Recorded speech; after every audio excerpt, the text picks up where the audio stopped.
everybody, welcome to another time with me on Hot Seat with Simba. You know, my promise to you is to always bring you the very best of your favorite celebrities to your TV screen, your phone screen. Are people still watching TV? Anyway, I know that you cannot be watching this one from TV. Anyway, smart screen. So I bring to you today your favorite celebrity relationship expert. So today's episode is going to be tingling. You know, by the time we finish this episode, your body will be doing you tinini tanana. Don't go anywhere. Stay with me. Stay Hot Seat with Simba. When you look at my guest, you see she's wearing all red. So even me self, my body is swelling in love. A lot of people, you know, they've seen you online, they've heard about you. So they want to meet you up close and personal. Ladies and gentlemen, I present to you, when you're looking for Love Doctor, this is Love Doctor. Are you getting my point? So a lot of people want to meet you personally. Okay. So my name is Lara Kudaisi. I'm a relationship expert and a therapist. And I'm author of 3 books. Let's go back to your background. How did it all start? Okay, my story in a nutshell is that I've healed from having a child at 19, Okay. 14 heartbreaks, 15 abortions. Were you counting it? Yes. Eventually, I counted it. Eventually. You know when something pain you now, you don't want to go back, start counting, So after going through all of this experience, I realized that, sometimes you don't go through things just for going through sake. You go through things because of the lessons, because you're supposed to help people, and then of course I now went for certifications, professionalism and all of that before, setting it up properly, and that's what I do now. You see your life, you that you are watching me, that you have like 47 heartbreaks. You cannot go for any certification. Now this is somebody right here. She's learning. She learned from her mistake, went for certification, and now she's training people. You are there. You are still even about to get 44 heartbreaks. You better sit down, hold your phone, and learn from this one. So tell me about your educational background. How was it like? My education is pretty funny because what I did is very different from what I'm doing now. Tell me about it. Okay, should I start from my nursery school days? Start. I'm excited because even me myself, I went to like 5 primary school. I was just crossing up and down like winger. No. So tell me about it. I went to Igomode Nursery and Primary School. It have happened. In Songota. The name alone can, you see, there are some names of some school that when you hear it, if you write common entrance, as soon as the examiner see the name of your school, you just pass. Just 32. What did you call Igomode? Yes, Igomode Nursery and Primary School. Okay. Yes, then Igomode Grammar School. Igomode times Igomode. Okay. All right, so shout out to Igomode people. Me, I'm not abusing you. Before you come and willow you, I say you are the one that I say on live show that you people. So, university, your tertiary institution. Okay, I went to 2 polytechnics. Okay. Moshood Abiola Polytechnics for my HND. In Abeokuta. Yes, in Abeokuta. Mama, poly, lele. And Lagos State Polytechnic in East. All right, so what did you study? I did sectorial admin.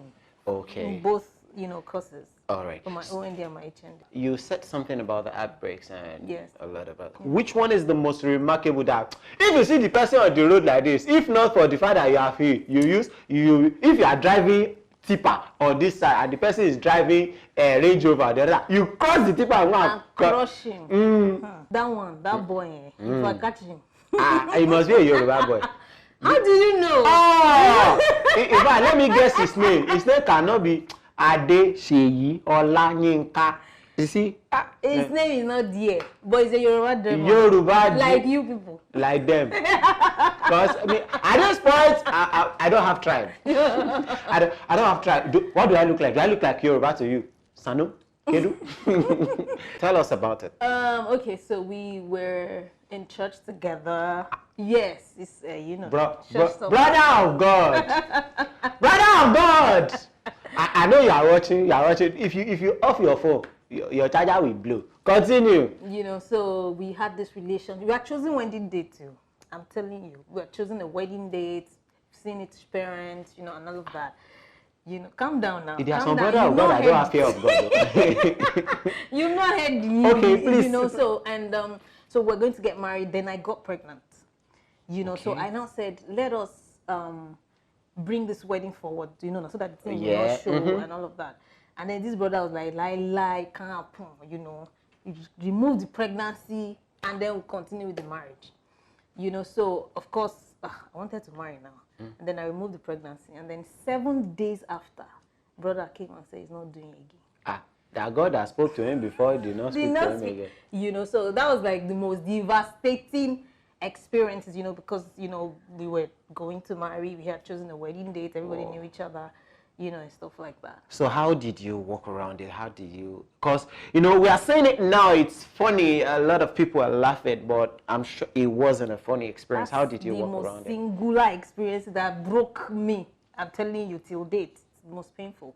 It wasn't easy because you know, I'm a Christian. So instead of, and that's what a lot of people do. When something happened to you, you go into denial. Yeah. That's what I did. I went to church. They say it's the devil that wants to collect my husband. It looks like the devil. If it's me too, I will look for the devil. So I fasted for 40 days. When you are not Jesus. I mean, when you are not, even Elijah that did itself, he ate akara, kini. Seriously, you know, I fasted for 40 days, you know, because I was praying. Meanwhile, the more I was praying, the more he was going away with another girl, you know, and it was very painful. But eventually, I had to accept and agree that this thing, you know, they work, you know, that kind of thing. Okay. So I went from a size 10 to a size 6. That one is not slim fit. that one is redressing. You redressed yourself. So how did you move? Where did you get the strength to move on? That was actually when I got the strength. Like I got the vision to do what I'm doing now. Okay. In my moment of pain, that was when I heard a voice reach out to me to help, you know, share my story, so that other people will not go through what I'm, you know, what I'm going through or what I went through. And so I started sharing my story on Facebook. I started actually July 2nd, 2012. And I started sharing my story. I'll write the morale. I'll write, you know, the heartbreaks, you know, my work experience, having my teenage pregnancy, my daughter. She was 10 at the time. So she's 18. She's going to be 18 tomorrow, by the way. You know, so we'll put everything underneath, you know. So, and I didn't know that my life was starting. I had no idea. You know, and it was in that moment of pain. So people should not throw away your moment of pain. It's a very important season, you know, in your life. So I started sharing my story. I didn't know. I just wanted to help people. So people started coming to me. I'm having the same experience. You know, how do you help me out? That was when I knew that, I needed certifications, I needed enablement, you know, and that's what I've been doing from then till now. Okay, all through this period, what was the reaction from the family side? Because, you know, the thing about the typical Nigerian, everybody has this, okay, my daughter, once she has somebody, she has brought somebody home, that person, and then all of this happened. What was the reaction from your family side? They were in pain, and when I was fasting for 40 days, my mother joined me in the fasting too. Because we thought the devil is attacking our destiny, our family, you know. That's what Nigerians do now. Instead of confronting the issue, you run towards spirituality. You know, you blame the devil. Most times the problem is not with the devil, the problem is with you. You understand? So of course my family were in pain, they were praying with me, believing God, until God said, hey, you know, move forward. Let brother demons go. You said that a lot of people have reached out to you in confidentiality, and then is there a particular case that someone told you and then you sat down that my own case is brief, this one is a luggage? Oh, well, I'm a therapy and I run something called the Healing Boot Camp, you know, every quarter. So people come there for healing. You see, the stories I hear, but the ones that still remained with me was a woman who got married at 33. So she married a pastor, and they found out that the pastor had fertility issue. Pastor cannot do. You know, so they were believing God, they were using drugs, you know, long story short, 16 years after. They have no kids. 49. So the pastor told her she was too old to give him kids. Even Abraham, that was 96 years old. So the pastor divorced her at that age. It was as in, I felt like seeing Cain and Cain the pastor. It was very devastating for this woman. You know, and he was getting better. You know, he had been using drugs for 16 years. So he married somebody. In fact, I think she said he married a hairdresser. have, you know, so that one, when I heard them, like, no. That one is not my own is small. That one came to snatch the head. It's not only the head that she was dressing. My own is small, you know, so that to me was wickedness in the highest place. Where do you draw your motivation from? Because, you know, at times you might be doing a lot of things and, you know, passion, but it gets to a point where you now look at passion, you look at account balance. You know, like, you see, passion is like, you will see that, let account balance. So how do you balance? No, you actually both? have to marry the two. Talking about passion and account balance, now you have to marry the two. A lot of people get lost in this passion thing, and then they are broke. If you are broke, your passion will zap away. You understand? So you have to look for how your passion will create money for you. Very, very key for somebody out there. Very important. Hey, yeah, listening. You know, so, but my motivation comes from, you know, I'm drawn to pain. I'm drawn to people in pain. So I have a lot of people in pain reaching out to me. Then you should be close to the ex-governor of Ekiti State that say, I'm in pain. I'm in severe pain. You know, so people DM me, people call me. My DM is always blazing. You know, so when I see the pain that people are going through, I want to help. I want to do more. I want to just put a smile on. So I want to help somebody heal. Like heal. You don't know what it means. You've never, they will say you've never known pain until you know heartbreak. You will wash one plate for 3 hours, one plate. Like and I'll be hearing some those period, you must not hear Dolly Parton song or Shana song. You just be crying that what's happening? You know, so pain drives me. If you didn't do all of this, when you were growing up, what was your dream career that you were looking at that? If I should just grow up last I want to become Celine Dion. I want to become medical doctor. I want to become lawyer. What was yours? I wanted to become an actress. An actress? TV, yeah. You know, as an actress, you create something out of, you know, the abstract, and then people learn from it. Right? Yes. Okay. We've gotten to the point where I get to put you on the hot spot, and then the seat will start blazing. I have 3 tasks, and you have the luxury of picking one. Okay. So I have a football that I can juggle. Why did you say? I have a board, a whiteboard marker that you will draw. You draw me. That's, you do a portrait of myself. The third one. Are you ready? You give me 100 push-ups. You know, as a relationship expert, you have to be fit. Are you getting my point? Pick out of the 3. 100 push-ups, juggle football. Why are you looking at me as if I'm mean? I'm not the one that gave you this task. Your audience did. They did. Drawing a portrait of me. Which one? I think I'll draw a portrait of you. Of me? If it not look like, if you not gonna draw one. No, looking like you is relative.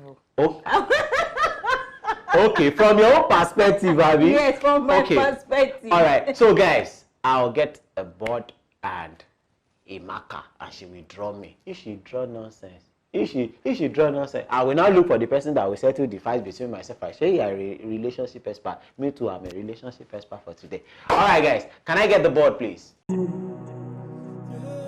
Okay, so I have markers and a whiteboard here.